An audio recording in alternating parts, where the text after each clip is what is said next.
Hi viewers, welcome to SS media.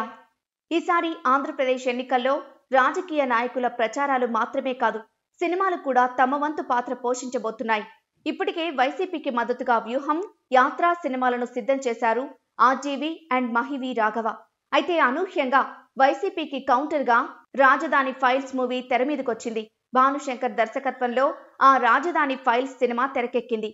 ఈ movie trailer already release అవ్వగా, జగన్ ముఖ్యమంత్రి అయిన తర్వాత రాజధాని ప్రాంతంలో జరిగిన సంఘటనల్ని ఆధారంగా చేసుకుని ఈ చిత్రం రూపొందినట్టుగా ఉంది. అయితే ఇక్కడ అమరావతి పేరుని ఐరావతిగా, ఆంధ్రప్రదేశ్ పేరుని అరుణప్రదేశ్ గా మార్పు చేసి న్యాయపరమైన అడ్డంకులకు ఎటువంటి అవకాశం ఇవ్వకుండా జాగ్రత్త పడ్డారు చిత్ర unit. Senior actors Vinod Kumar, Vani విశ్వనాథ్లతో పాటుగా నూతన నటీనటులను ఈ చిత్రం ద్వారా పరిచయం చేశారు. అయితే ఫిబ్రవరి 9న యాత్ర మూవీ రిలీజ్ అవుతుంటే, దానికి పోటీగా ఫిబ్రవరి 15న విడుదలకు సిద్ధమైన ఈ రాజధాని ఫైల్స్ వైసీపీ ప్రభుత్వానికి, జగన్ కి మరో ఛాన్స్ రాకుండా అడ్డుపడే అవకాశం ఉంది.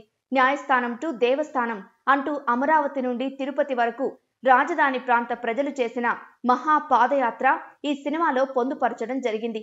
అలాగే అమరావతిలో పరదాల చాటున ముఖ్యమంత్రి చేసిన పర్యటనలు, రాజధాని ప్రాంత ప్రజలపై ప్రభుత్వం అనుసరించిన తీరు అంతా ఈ సినిమాలో తెరకెక్కించినట్లుగా ఉంది. వైసీపీ అధికారిక భాష నుంచి గుడివాడ క్యాసినో వరకు ట్రైలర్ మొత్తం వైసీపీ ప్రభుత్వాన్ని, ప్రభుత్వ విధానాల్ని ఎండగట్టేలా, రాబోయే ఎన్నికల్లో వైసీపీ ప్రభుత్వాన్ని ఇరుక్కున పెట్టేలా కనబడుతోంది.